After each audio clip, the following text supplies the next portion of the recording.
Good evening. My name is Edward Sanshin Oberholtzer.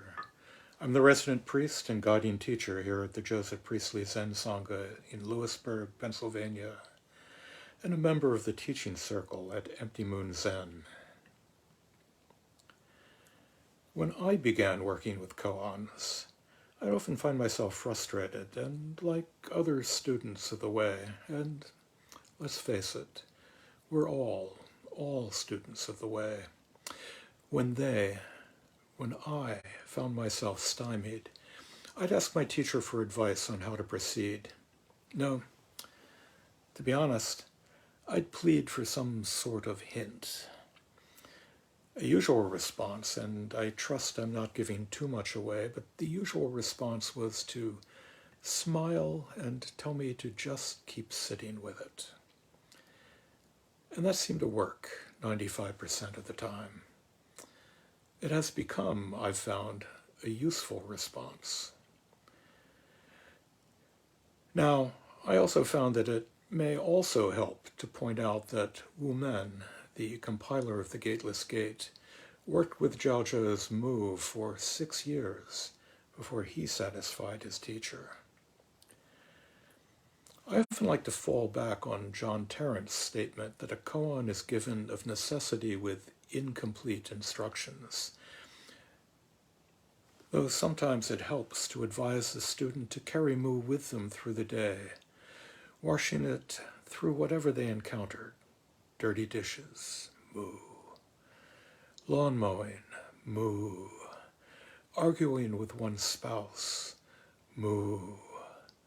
Just don't say that to your spouse.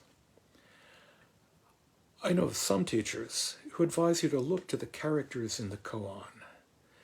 What is it like to stand in the place of that earnest monk, of Zhao Zhuo, of the dog? What of Bai Zhang? What of the old man and the fox corpse? But I'd like to take that last bit of advice, lift it from koan practice, and turn it to examining the Heart Sutra, that most central of Zen texts. What of standing in the place of the characters there? We know of Avalokiteshvara and Shariputra, but are there really only those two? If I try hard, if I squint, I can point out at least 7. There is, of course, Avalokiteshvara, the Bodhisattva of compassion, sitting there in the practice of prajna paramita. Avalokiteshvara, Guanyin, Kanzeon, all of his or her manifestations holding out their hands, all 1,000 of those hands, offering one of them as a hand up to those of us who need it, reaching out like someone reaching behind her head for a pillow in the night. And here, in this sutra, reaching out to Shariputra to show him the way, and demonstrating this by the simple act of sitting there in prajna paramita. Now, all we have to do is capitalize prajna paramita to find the goddess of wisdom, the mother of all Buddhas, prajna paramita, the personification of that perfection of wisdom, a root source of the development of Mahayana Buddhism, itself the school out of which our Zen practice emerges. A stretch, though I think not too much of one. Still, it helps to remember that in India, the Heart Sutra was, at one time, known by the title, Holy Mother of all Buddhas, Heart of the Perfection of Wisdom. The Heart Sutra is one of the few sutras that do not set themselves out as the Buddha's words, though in the version of the Heart Sutra used in Vajrayana Buddhism in Tibet, a frame tale is added to the sutra, establishing the presence of the Buddha, giving the sutra an air of authenticity.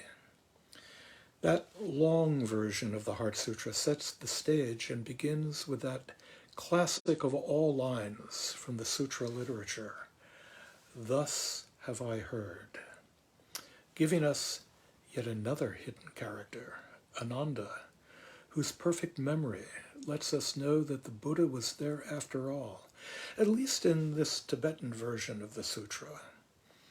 Ananda goes on, "Once the Blessed One was dwelling in Rajagira at Vulture Peak Mountain, together with a great gathering of the Sangha of monks and a great gathering of the Sangha of bodhisattvas. At that time, the Blessed One entered the samadhi that expresses the Dharma called profound illumination. And at the same time, noble Avalokiteshvara, the Bodhisattva Mahasattva, while practicing the profound Prajna Paramita, saw in this way. He saw the five skandhas to be empty of nature." It is in this version of the Heart Sutra, the Buddha, who causes Shariputra to ask Avalokiteshvara for instruction, saying, "How should a son or daughter of noble family train who wishes to practice the profound Prajna Paramita?" And Avalokiteshvara holds forth with the text we have just chanted a few moments ago, concluding in an addendum in this Tibetan version with the Buddha who says, "Good, good, O son of noble family, thus it is. O son of noble family, thus it is. One should practice the profound Prajna Paramita, just as you have taught, and all the Tathagatas will rejoice." As, of course, in this version, they do. But even without that frame tale, the Buddha's presence behind the scene really can't be denied. And of course, let's not forget that disciple of the Buddha, Shariputra, who even in the short version, the version we all know and chant, is told of the wonders of emptiness. Of the Buddha's disciples, Shariputra was the master of the Abhidharma, first among the Buddha's disciples for wisdom, and considered a second Buddha by the Theravadins. He's often depicted sitting on the Buddha's right-hand side. It's no accident that Shariputra, that preeminent master of the Theravadin way, is schooled by Avalokiteshvara in the emptiness of that Abhidharma, the emptiness of most of what we Buddhists hold dear.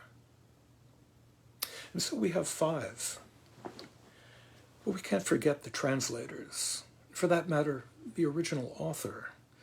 Whether we accept that the Heart Sutra was written in India in Sanskrit and carried over the Silk Road to China by Zhuangzhang, whence it was translated into Chinese, or, as some scholars have claimed, written in Chinese and back-translated into Sanskrit in order to give it that ever-important air of authenticity.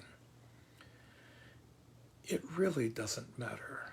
Whoever had a hand in composing the short text cut right to the heart of the Dharma. There are translators, nonetheless, who left their fingerprints on the text, just as there are to this day, making the text live on in English. Zhuangzhang, later immortalized in the 17th century comic Chinese novel Journey to the West, was one of a number of monks who made the arduous journey from China over the Silk Road to India, seeking the sources of Buddhism in the form of Sanskrit and Pali documents that would carry the weight of authority for Buddhists back in China. Interestingly, then, that he would rely on the Heart Sutra for protection, a text, whether originally written in Chinese or in Sanskrit, was nevertheless said to have been rescued from caverns where it had been guarded by Nagas, dragons, till the world was ready for its teachings, and until those monks were ready to be protected from demons. I suppose that brings the total far beyond 7. But there's still another one. You. Yes, you have a part in this. As someone who reads and chants the Heart Sutra, someone touched by it, someone puzzled by its cryptic phrases, someone whose life brings the sutra to life, whose voice gives the Dharma a voice. Just as when, working with a koan, you may stand in the place of Avalokiteshvara, of Shariputra. Chanting, you walk those long, dusty trails, holding the sutra as a talisman to ward off those demons. Reciting its brief sentences, you sit in those medieval monasteries in China, contemplating the meanings of those puzzling phrases. Those are your eyes, your ears, your nose, your tongue, body, and mind. Those sights, sounds, smells, tastes, touches, and thoughts, they're yours. Your ignorance, your old age, and yes, your death. And it is you, invited to go beyond, to go far beyond, to cross over to the other shore. Bodhisvaha. Thank you.